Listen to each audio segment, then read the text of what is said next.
Good morning भाई लोगों। सबसे पहले तो आप सभी को दिल से धन्यवाद कि आप लोगों ने मेरे को इतना सारा प्यार दिया है। अब आप पूछ सकते हो कि सोनू भाई आप इतने दिनों से कहाँ थे, क्या कर रहे थे, आपके साथ क्या हुआ क्या नहीं हुआ। तो भाई लोगों सच बता रहा हूँ, पिछले 60 दिनों से मैं अपने घर पर बैठकर रो रहा हूँ। बहुत सारी एंजाइटी फील कर रहा हूँ और बहुत कुछ हो रहा है, मतलब क्योंकि मेरी जिंदगी बर्बाद हो चुकी है। अब मेरे पास कुछ भी नहीं है करने को। क्या हुआ है मेरे साथ, कुछ अलग हुआ है मेरे साथ, जिस वजह से जो भी मैं था ना वो खत्म हो गया है।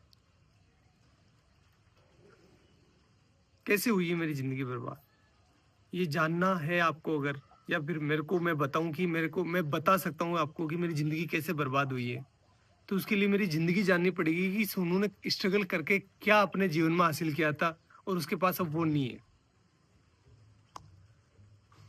सोनू जिंदा रहने के लिए भी संघर्ष करा है सोनू भाई ने, जिंदा रहने के लिए। तो मैं बताता हूँ आपको कि मेरी जिंदगी कैसी थी, तब आपको भी समझ में आएगा कि मैंने क्या खोया है और मैं ऐसा क्यों सोच रहा हूँ कि मेरी जिंदगी बर्बाद हो गई है। और सबकी शुरुआत होती है मेरे नाना जी के घर से, वहीं से शुरू करते हैं।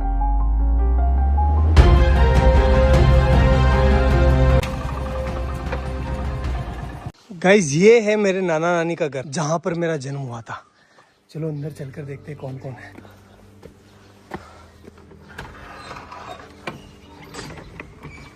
गाइस मामी है, मामी से बात करते हैं। दोग जी मामी कैसे हो? बढ़िया, ठीक। क्या कर रहे हो? हाँ तैयार है, सब तैयार है। तो कुछ ऐसा दिखता है नाना नानी का घर। मेरा जन्म हुआ था यहाँ पर। पहले आपको पता है कि ना हॉस्पिटल वगैरह नहीं जाते थे, मतलब बच्चे जो है वो घर पर ही हो जाते थे। तो मेरा भी जन्म ऐसे ही हुआ है। मामी हम यहाँ कौन से कमरे में रहते थे पहले, जब मैं छोटा था ना, बच्चा था तब? इस वाले में। ये है वो रूम जहां पर हम बचपन में रहा करते थे, ये वाला।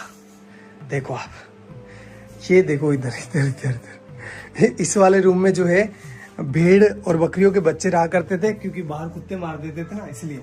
और इस वाले पोर्शन में जो है मेरी बूढ़ी नानी, जो अब इस दुनिया में नहीं है, और मेरी मम्मी दोनों रहा करती थी। और यहीं पर हम जो है पले बड़े हुए हैं। एक्चुअली में हुआ क्या था गाइस कि यार वो एल्कोहलिक थे, थोड़ा सा उनकी हैबिट थी कि उनको नशा लग गया था। तो फिर वो हमारी टेक केयर नहीं कर पा रहे थे अच्छे से। तो नाना नानी ने ये रिस्पॉन्सिबिलिटी ली कि हम जो है इन बच्चों को पालेंगे, अदरवाइज इनका क्या होगा। तो उन्होंने हमें यहाँ लेकर आए और यहीं पर जो है मम्मी अपना काम करती थी, साथ ही साथ हमारा पालन पोषण यहीं हो रहा था। तो मैं एक लाइन बोल सकता हूँ कि अगर मेरे नाना नानी नहीं होते ना, तो आज मैं या फिर मेरे बहन भाई हो सकता है कि इस दुनिया में नहीं होते। गाइस देखो नाना जी का गांव कितना प्यारा है। खैर फिर वो टाइम आया जब हमें ये घर छोड़ना पड़ा, क्योंकि यार गाइस देखो नाना नानी कब तक पालेंगे, उनकी खुद की भी कोई जिम्मेदारी है, इसलिए फिर हमें यहाँ से जाना पड़ा। चलो अपन भी चलते हैं, लेकिन उससे आशीर्वाद ले लेते हैं। चलो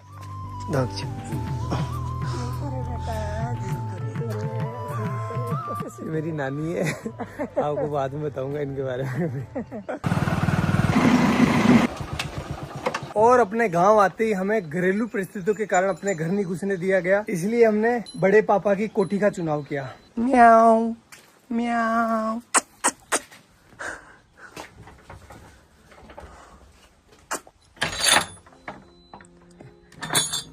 तो भाई लोगों ये है हमारी कोठी, जहां पर हम 2 साल रुके थे। तो अगर मैं अपने 2 हाथ फैलाऊं ना, इतना ही डिस्टेंस है, ज्यादा नहीं है। इतनी ही इसकी लंबाई है और इतनी ही इसकी चौड़ाई है, ये देखो।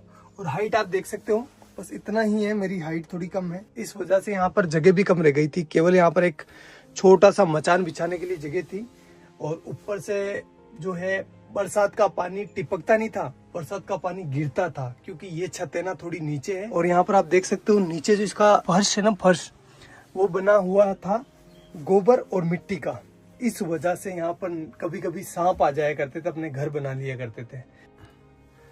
और भाई लोगों इस घर में हमें जिंदा रखने की जिम्मेदारी आ गई हमारे मम्मी के कंधों पर। और इस वजह से पहले भी काम किया उन्होंने, लेकिन उन्होंने 10 रुपए मजदूरी में काम चालू कर दिया। 10 रुपए में से 5 रुपए के वो हमारे लिए चावल लेकर आती थी। मैं लेकर आया हूँ आपको बताने के लिए कि उस टाइम कितने चावल आते थे। इतने चावल आते थे 5 रुपए के। तो इन चावलों से वो हमारा पेट भरती थी, तीनों बहन भाइयों का सॉरी, और खुद भूखी सो जाती थी कि मेरे बच्चों का पेट भर जाए, बस बहुत है, मैं तो निकाल लूंगी रात। और हम ना समझते उस टाइम, तो हम नहीं समझ पा रहे थे कि हमारी माँ जो है वो भूखी सो रही है। हम तो बस अपना पेट भरने का ध्यान दे रहे थे।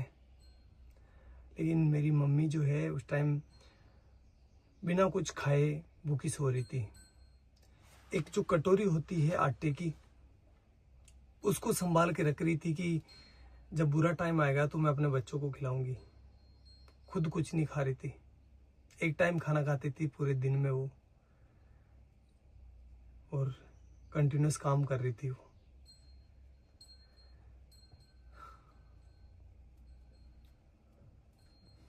और ये सारी चीजें हम बच्चे नहीं समझ पा रहे थे, हमारा माइंड उतना डेवलप नहीं था कि हम ये इतनी भारी चीजें समझ पाए। हम तो अपना पेट भरते, खेलते और अच्छे थे। मम्मी को ही पता है कि वो हमें कैसे जिंदा रख रही है। मदर इंडिया, यही तो मदर इंडिया है। सारे दुख खुद रख लेती है और अपने बच्चों तक किसी भी प्रकार की प्रॉब्लम्स नहीं पहुंचने देती है। बाबड़ी कोई का लोन भी मांग बनेगी दान की जाती कदू कई तीर गणा दौरा तेरा पड़िया। हाँ तेना गणा दौरा पड़िया रे भाई थारी मात तो सब्जी बेचती, लेडीज रहती, भाई दौड़ाती, तेन खुआती, बा भूखी रहती, भाई मार ससुरी भूखा। तना दूध पाइयो, तेन रोटी खुआई, गनी दोरी कमा कमारा, तमात का दान की जाती। हाँ ते भरा का केवन के ते बली दूध ने भरे क्यों, मैं ते दिए किस कोई केव गणा दौरा पहले तो बा। और भाई लोगों, इस वाली छत की ना एक स्पेशल कहानी है, बताता हूँ मैं आपको। पर मैं, मेरा भाई और मेरी बहन बैठे थे शाम को, और हम राह देख रहे थे कि हमारे लिए कोई खाना लेकर आएगा, क्योंकि हमारी मम्मी जो थी वो गांव चली गई थी किसी कारणवश, तो हमारे लिए खाना नहीं बना था उस टाइम। कोई भी खाना लेकर नहीं आया और हम तीनों बहन भाई भूखे ही सोए। यही जगह थी वो, सेम टू सेम। एक बात बताऊँ आपको, जब आप भूखे होते हैं ना तो आपको अच्छे से नींद नहीं आती। देख लेना एक बार। चलो मैं आपको अपनी बहन से मिलवाता हूँ। अगर भाई नहीं होता अपना तो अपन आज क्या होते हैं, कहाँ पर होते हैं? कुछ भी नहीं होते हैं, कुछ भी वजूद नहीं होता हमारा। जिंदा होते? नहीं हा? नहीं। भाई ने क्या किया अपने लिए? बहुत मेहनत की, बहुत हमें शिक्षित किया। बड़े भाई ने हमें सब कुछ सिखाया, सब कुछ दिया। गाइस बात है 2008 की, जब मेरा बड़ा वाला भाई इस पीछे वाले स्कूल में पढ़ाई करता था। उस टाइम हुआ क्या था, कुछ शरारती बच्चों ने स्कूल की घंटी जो बेल होती है उसको छुपा लिया था, और उसका सारा इल्जाम मेरे भाई पर लग गया। भाई को स्कूल से सस्पेंड कर दिया गया। देन हमने जैसे तैसे कर करा के भाई का एडमिशन जो है वो बाहर की स्कूल में करवा दिया, जहाँ पर वो कुछ किराया देकर स्कूल चला जाता था। 2 रुपये लगते थे शायद उस टाइम किराए के, या 1 रुपया लगता था, आई डोंट नो फुली। फिर कुछ समय बीता, उसके बाद मैंने और मेरी बहन ने 5वीं क्लास पास कर ली, और हम जब 6ठी क्लास में यहाँ पर एडमिशन लेने आए तो हमें बोला गया कि आपके भाई ने जो घंटी छुपाई थी उसको जो है आपको भरना पड़ेगा, अदरवाइज़ आपका एडमिशन नहीं होगा। तो उस टाइम 350 रुपये, 360 रुपये जो है उस घंटी के देने थे। 1 महीने से ज़्यादा टाइम लग गया 360 रुपये का जुगाड़ करते करते, इसलिए उस साल हमारा एडमिशन नहीं हो पाया, और यहाँ पर जो है एडमिशन बंद हो गए। अब घर वाले हमें किराया देकर किसी दूसरी स्कूल नहीं भेज सकते थे, क्योंकि वो अफोर्ड नहीं कर पाते उस टाइम, और हम छोटे बच्चे थे तो किसी दूसरे गांव भी स्कूल नहीं जा पाते, क्योंकि दूर था ना। हमारा गांव काफ़ी बड़ा है, तो हम दूसरी जगह अगर जाएंगे ना तो हमें कम से कम 3-4 किलोमीटर जो है पैदल चलना पड़ेगा। तो छोटे बच्चे थे तो नहीं हो पाया वो सारी चीज़, और हमारा 1 साल पूरा बर्बाद हो गया। फिर मेरे बड़े वाले भाई ने एक भारी डिसीजन ले लिया, और उसने अपनी सारी पढ़ाई छोड़कर, अपनी सारी ज़िंदगी दांव पर लगाकर मेरी और मेरे बहन के लिए काम चालू कर दिया। उसने फर्स्ट काम चालू करा मंडी में। जो सब्जी मंडी होती है ना वहाँ पर। गाइस मैं हूँ अभी उस सब्जी मंडी के अंदर जहाँ से मेरा भाई सब्जी खरीदता था। 15-20 किलो वजन को अपने सर पर रखकर मेरा गांव जो कि यहाँ से 20-25 किलोमीटर दूर है वहाँ पर लेकर जाता था। वो सब्जी वो फल फ्रूट बेचता था जिससे कि कुछ पैसा आए और वो अपने बहन भाइयों का पेट भर सके, अपनी माँ के सर पर जो बच्चों का पालने का भार था उसको कम कर सके। और ये वो काम कर रहा था जब उसकी उम्र है ना 16 साल की। वो बाल श्रम कर रहा था। क्यों? क्योंकि अपने बहन भाइयों को जिंदा रख सके और उनको अच्छी एजुकेशन दे सके। घर में कई सामान नहीं रहा तो दोनों मन भाई सब्जी ले जाता, मैं दोनों जेर बेच जाता। ये वो चौराहा है जहाँ पर मेरा भाई सब्जी लेकर उतरता था और उसे एक एक घर बेचने जाता था। फिर मैं आपको दिखाता हूँ कि वो इतना सारा वजन लेकर कितना पैदल चलता था।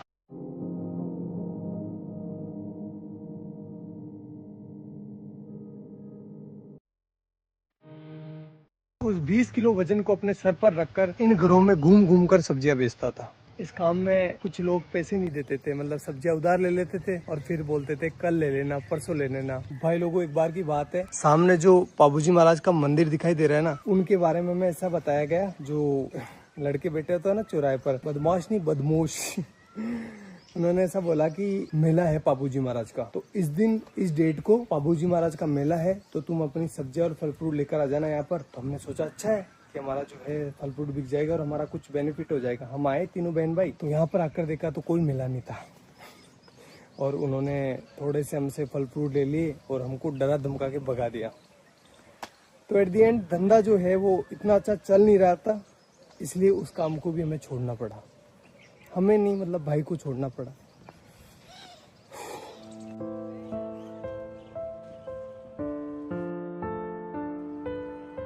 और गाइस फिर मेरे भाई ने खिलौनों की दुकान पर काम चालू कर दिया, जहां पर उनकी सैलरी थी 50 रुपए पर डे, यानी 1500 रुपए पर मंथ।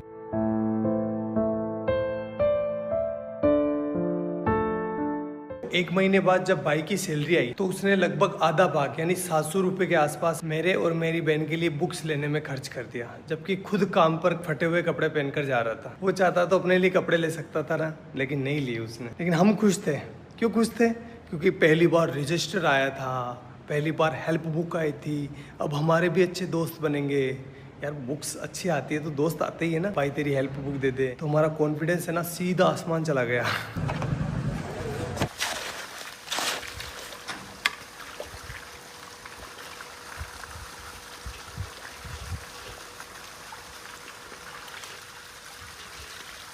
भाई लोगों अब मेरी बारी थी। जो भी मैंने लिया है ना उसको वापस रिटर्न करने की, इसलिए मैं काम करने लग गया। साथ ही साथ अब बड़ा हो गया था, इसलिए मैं अजमेर वाली स्कूल में जाने लगा बस से, और वो भी साइंस बायो पढ़ने। तो बताता हूँ मैं आपको ये मैंने कैसे किया। गाइस ये जो सामने सीमेंट की फैक्ट्री देख रहे हो ना, इसकी दीवार बनाई है ये वाली। ये गाइस ये मैंने अपने हाथों से डलवाई है। अब तो खराब भी होने लग गई। बताओ ये भाग भाग सोनू भाग भाग भाग भाग। गाइस अब तो मैं भाग भी नहीं पा रहा हूँ। पहले ना इतना दूर, लगभग ये होगा 600 मीटर दूर, एक पूरा सीमेंट का कट्टा जो कि 50 kg वेट का, यहाँ पर पटक कर अपने कंधे पर, और एक साइड जो है ना वो चिमनी लगी हुई है, वहाँ से लेकर उस वाले कोने से जहाँ से अपन आए थे ना वहाँ पर लेकर जाता था। अरे भगवान, इसका ठेकेदार इतना खड़ूस था। जब मैं बोलता था ना, मैं छोटा था तो दर्द तो होता है यार, 50 किलो का कट्टा लेकर जाता था तो पेन हो रहा था मेरे को। तो मैंने बोला सर कि मेरे से ना ये लेकर नहीं जा पा रहा हूँ मैं इसको। तो बोला कि काम पर क्यों आया है, पैसे किस बात के मिलेंगे, ऐसे बोलते थे। करना पड़ता था भाई।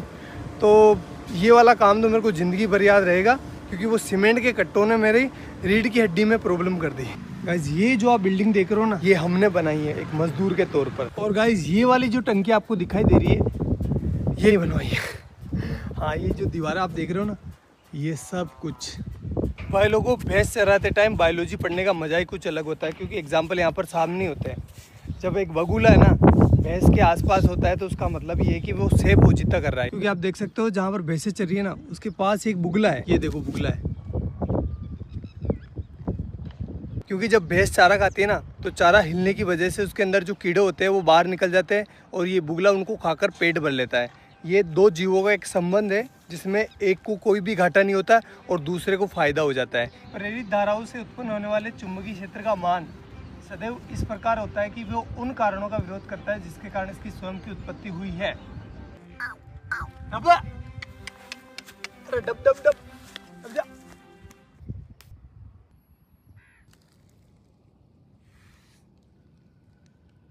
अब भाई लोगों, अब रिजल्ट का टाइम, लेकिन वो मैं यहाँ नहीं बताऊंगा, मैं बताऊंगा उस वाले पहाड़ के ऊपर। तो चलो चलते हैं।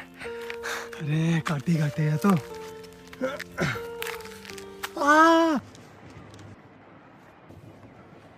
अब भाई लोगों, मेरा आ गया 12th का रिजल्ट। परसेंटेज तो कम ही बना है, फिर भी मैं आपको बता देता हूँ। ये देखो 77%, जिसमें से केमिस्ट्री में आए 93 डिक्टेशन और फिजिक्स में आए हैं 87 डिक्टेशन। भाई लोगों, ये मेरे परसेंटेज नहीं है, ये लेकर आया मेरे जीवन में कॉन्फिडेंस। अभी तक भी मेरे जीवन में कोई हार्ड काम आता है ना, तो मेरे को अंदर से आवाज होती है कि तू कर लेगा, डर मत, तू कर लेगा। लेकिन इस बार है ना, मेरे को सोनू का सूरज डूबता हुआ दिखाई दे रहा है।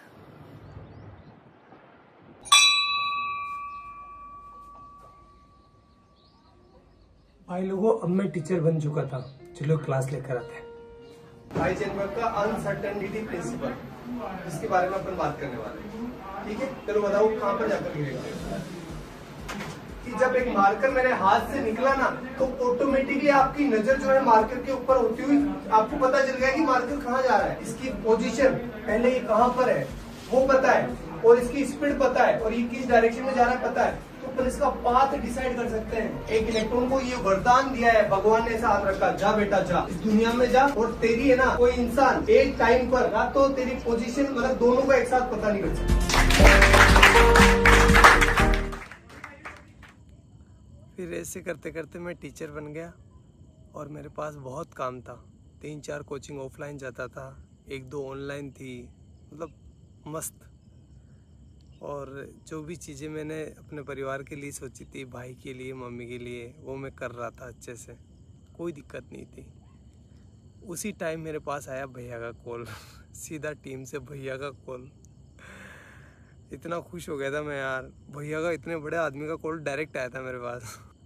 तो फिर भैया का कॉल आया, और भैया ने बोला मेरे को, सोनू यार हमारे यहाँ पर है ना एक साइंस की लड़के की डिमांड है, तो तू आ सकता है क्या। मैंने बोला ठीक है भैया, मैं कर लूँगा, कोई दिक्कत नहीं है। तो फिर मैंने वहाँ पर मतलब ऑफिस में पार्ट टाइम जॉब चालू कर दिया। 2-3 घंटे के लिए जाता था, केमिस्ट्री से रिलेटेड और फिजिक्स से रिलेटेड, मतलब ऑल ओवर साइंस का काम मैं संभालने लगा। और ऐसे करते करते करते करते 2 महीने निकले। 2 महीने के बाद भैया ने आगे से बोला मेरे को कि सोनू तो ऐसा कर, फुल डे ज्वाइन कर ले, सारा दिन काम कर, और पॉसिबल है तो कर ले। घर वालों से बात करी, घर वालों ने, मेरे बड़े वाले भाई से मैंने पूछा, तो उसने कहा कि यार देख तू ज्वाइन कर ले, कोई दिक्कत नहीं, अपने ही गांव के तो कोई प्रॉब्लम नहीं होगी। मैंने कहा ठीक है कर लेता हूँ, इसमें क्या दिक्कत है, आपने बोल दिया तो वो सब आपसे आगे क्या है, कोई नहीं, कुछ नहीं है। ऐसा करके मैंने टीम को ज्वाइन कर लिया, और फिर मेरा अच्छा शानदार टाइम आया।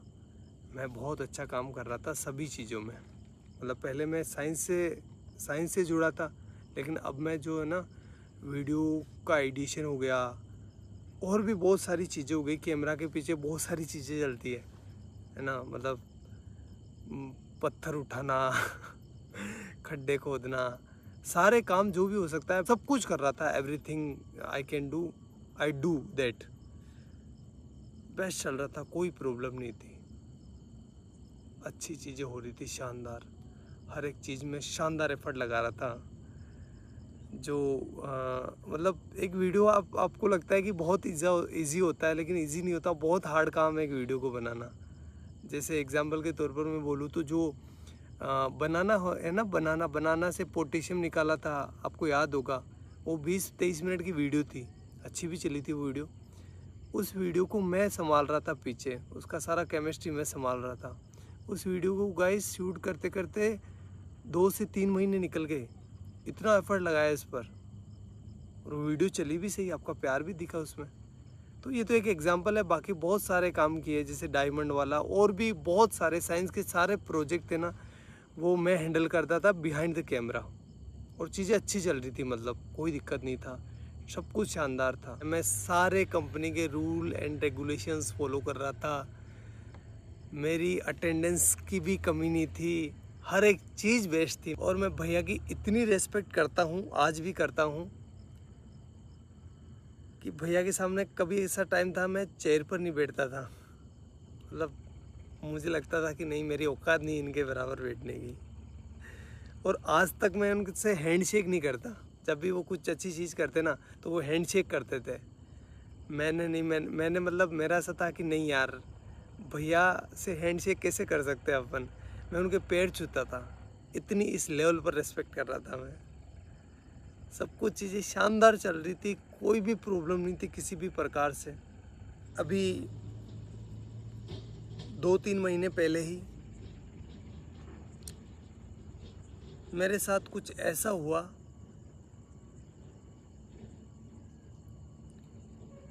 कि मैं अब आपको बता नहीं सकता। मैं पता नहीं कौन सी ज़िंदगी से निकल के आया हूँ, मेरे ये दिन कैसे निकले हैं मैं ही जानता हूँ।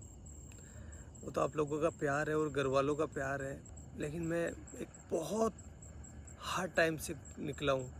तो मैं कुछ बोलकर क्योंकि मेरी मेंटल हेल्थ और मेरी इमोशनल हेल्थ दोनों ही ठीक नहीं अभी। मैं और इसको ख़राब नहीं करना चाहता। और अब जो है मेरी ज़िंदगी ख़राब हो गई है, बर्बाद हो गई है पूरी। ना तो मैं टीचिंग का रहा, ना मैं यूट्यूब का रहा। और सच बता रहा हूँ भाई लोगों, कुछ लोगों के मन में कुछ भी आ सकता है, लेकिन मैंने किसी को धोखा नहीं दिया है। मैंने सिर्फ एक बार मौत को धोखा दिया था, जब मेरे को पानी में फेंक दिया गया था, छोटा था तब। तो उस टाइम मैं मरने से बचा था, बड़े वाले भाई ने बचाया था मेरे को। तो उस टाइम मौत को धोखा दिया है मैंने। बाकी मेरी ज़िंदगी में मैं किसी को सोच भी नहीं सकता। मतलब मेरी ज़िंदगी ख़राब हो गई है, पूरी बर्बाद हो गई है, मैं कहीं का ना रहा।